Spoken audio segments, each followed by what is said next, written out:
Good morning everyone, happy new year आप सभी को। और हैप्पी न्यू ईयर के साथ ही एक छोटा सा टॉपिक लेकर के हम हैं हाजिर।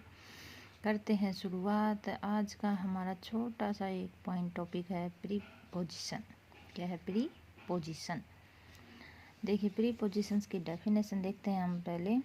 The word that are used to show relation of a noun or a pronoun with other words in a sentence are called prepositions। ये था इसका definition.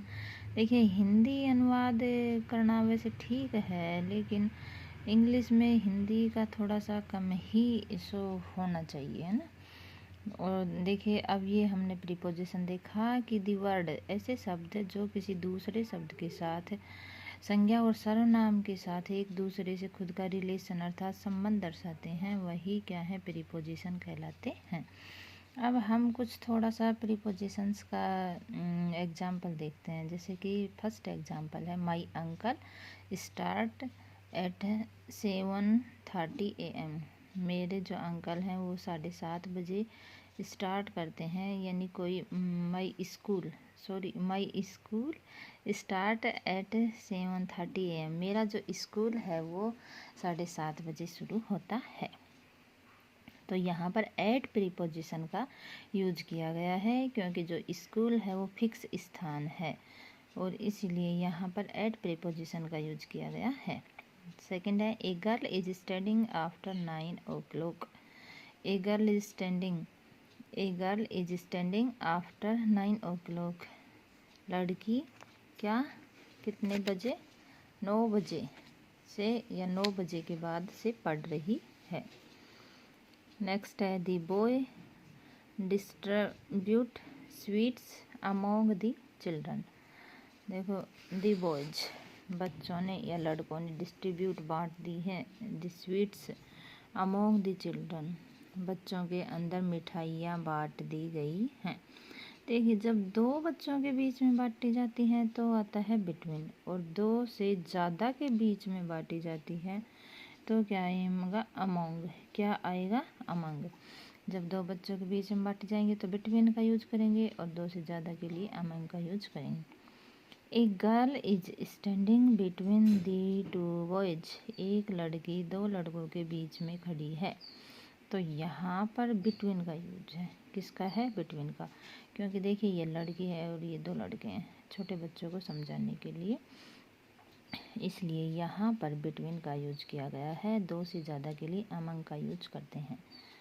The tree is near the house.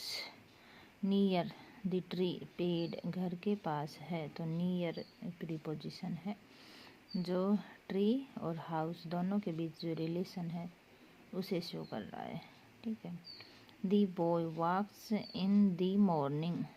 बच्चा सुबह क्या कर रहा है, वॉकिंग कर रहा है, घूम रहा है। तो यह बच्चा वॉक्स कर रहा है इन दी मॉर्निंग। वॉक और मॉर्निंग दोनों के बीच में क्या कर रहा है, ये रिलेशन अर्थात दोनों को जोड़ रहा है। The red fort is in Delhi. Lal Qila Delhi में है।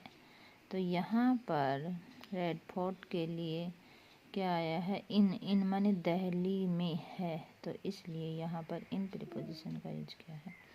The cat is under the bed. जो बिल्ली है वो कहाँ है, बिस्तर के नीचे है। The cat is the under.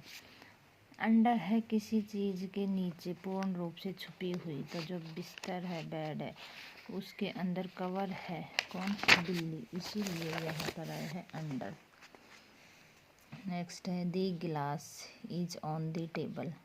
देखो, दी गिलास है, ये कहाँ रखा हुआ है, टेबल के ऊपर रखा है, इसलिए यहाँ पर ऑन का यूज किया। दी girls swims in the pool.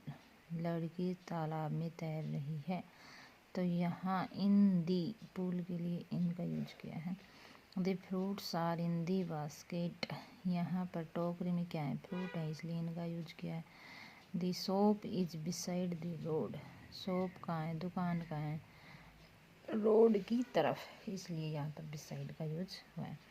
The boy is behind the tree. Boy लड़का पेड़ के पीछे है, इसलिए यहाँ बिहाइंड का यूज हुआ है। The water flow down the hills, पानी पहाड़ियों से नीचे गिर रहा है, इसलिए यहाँ पर डाउन का यूज है।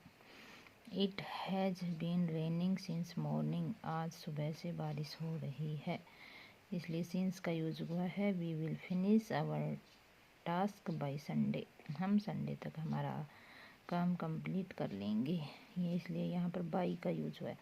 इस प्रकार से हमारे कुछ प्रीपोजिशंस थे। और आज सुबह न्यू ईयर के दिन बारिश हो रही है, हल्की हल्की बूंदाबांदी हो रही है। क्या आपके भी एरिया में बूंदाबांदी हो रही है? ठंडी हवाएं चल रही हैं और ठंडी हवाएं नव वर्ष का स्वागत कर रही हैं।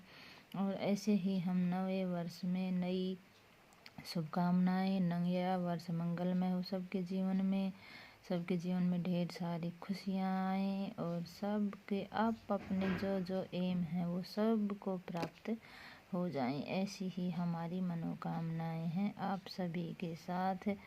Best of luck.